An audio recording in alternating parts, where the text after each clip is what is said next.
कायम रहना है। 9 मई का जो वाकया है वो यही आइडियलिज्म और प्रैग्मेटिज्म की दरमियान जो जंग है कि जब आप पॉलिटिकल पार्टी जब उस डोमेन में जाएगी वायलेंस में, तो वो तो फौज की डोमेन है एस्टेब्लिशमेंट की, फिर पॉलिटिकल पार्टी उसमें लड़ नहीं सकती। नहीं, पर प्रैग्मेटिज्म का प्रैक्टिकल होने का ये मतलब नहीं है कि आप एक अनइलेक्टेड इदारे को स्पेस देते हैं।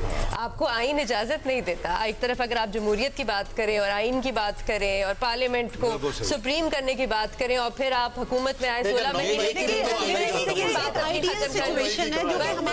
देखिए, बट दैट इज डिफरेंट। अब अगर आप प्रैक्टिकलिटी की बात करें तो you can't go against the constitution. एक आइन भी तो एक चीज है ना। आप एक पॉलिटिकल पार्टी है। देखिए, सियासी जमातों की ज्यादा रिस्पॉन्सिबिलिटी होती है क्योंकि हमारी उनसे एक्सपेक्टेशन ज्यादा होती है। हम उनको वोट दे के इक़्तिदार में लेके आते हैं, तो हमारी उनसे एक्सपेक्टेशन है कि वो जो हमने सोशल कॉन्ट्रैक्ट उनके साथ साइन किया है, जो हमारा आइन है, वो उसके मुताबिक चलेंगे। अब वो प्रैक्टिकल हो या आइडियलिस्टिक हो, ये आइन है, इसी के मुताबिक आप पॉलिटिकल पार्टीज की ही रिस्पॉन्सिबिलिटी है कि उसको किस तरह पुश करना है और या फिर 9 मई करके एक दिन में उसे खत्म करने की कोशिश करनी है, जिसका मतलब है कि अपने आप का ही नुकसान करना, या फिर कोशिश करनी है। जो पीपल्स पार्टी का डिक्लाइन है उसमें, क्योंकि हमें नजर आता है Noon League pro establishment anti establishment होती रही है पिछले 15 साल में, पीटीआई होती रही है।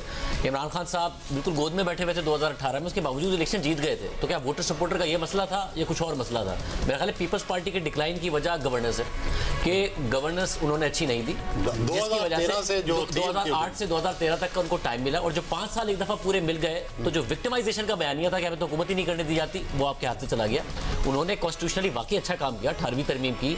इसके अलावा दीगर जो ह्यूमन राइट्स की बातें उसमें खड़ी होती है पाकिस्तान पीपल्स पार्टी, बट बहुत लोड शेडिंग देके गए, इकोनॉमी के हालात अच्छे नहीं छोड़ के गए, टेररिज्म पर वो काम नहीं किया जिसका वादा कर आए थे, और हमने देखा उस टेररिज्म की सारी रिस्पॉन्सिबिलिटी आप पीपल्स पार्टी पर नहीं डाल सकते, इदारों पर भी उसकी रिस्पॉन्सिबिलिटी आती है। नाउ द प्रॉब्लम इज कि पंजाब की जो पॉलिटिक्स थी वो ग्रेजुएट कर गई, और जो रोमांस था लोगों का पॉलिटिकल पार्टीज के साथ वो परफॉर्मेंस ओरिएंटेड हो गया, क्योंकि नून लीग ने वहां पर डिलीवर किया। सिंध के अंदर अभी भी आपको नजर आता है कि जो पार्टीज हैं उनके साथ रोमांस था। 2018 तक आपको एमक्यूएम के साथ नजर आता था, 2013 तक पीपल्स पार्टी के साथ अभी तक है। पीपल्स पार्टी की जो सीटें बता रहे थे अभी जुनेद, वो सिंध में बढ़ती चली गई हैं, वो पंजाब में कम होती चली गई। और दूसरा पीपल्स पार्टी के साथ एक है रोमांस लोगों का। और अब दूसरा जो फिर मसला है वो ये आया कि पंजाब की जब पॉलिटिक्स आगे बढ़ गई तो अब एक रिवर्स गियर मारा है पंजाब की पॉलिटिक्स ने भी। परफॉर्मेंस से हटके हमें नजर आया कि इमरान खान साहब अप्रैल में गए, अप्रैल में जाने के बाद जुलाई में 3 महीने बाद वो सारे बाई इलेक्शन जीत गए। उससे पहले सारे बाई इलेक्शन हार रहे थे। तो 3 महीने में ना तो पीडीएम की गवर्नमेंट ने अच्छा बुरा परफॉर्म किया था, ना इमरान खान ने कुछ किया था। खान साहब ने झूठ बोला था, और वो झूठ था कि साइफर और अमेरिका ने भी हुकूमत निकाली।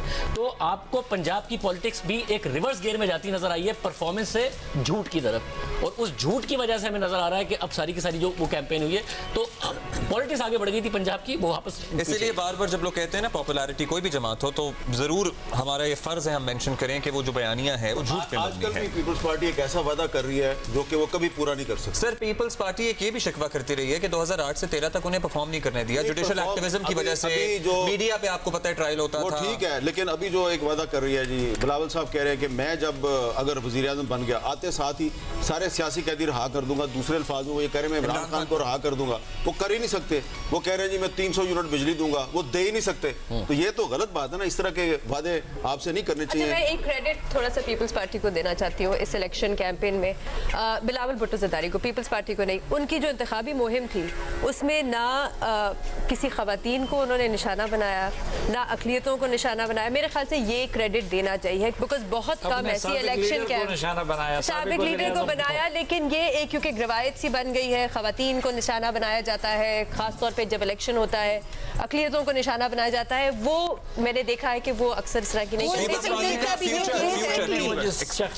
मुझे लाइफ पे जाना है अभी जरा। अच्छा ठीक है, फ्यूचर की तो बात कर रहे हैं, लेकिन आसफा भुट्टो की भी हमने बात करनी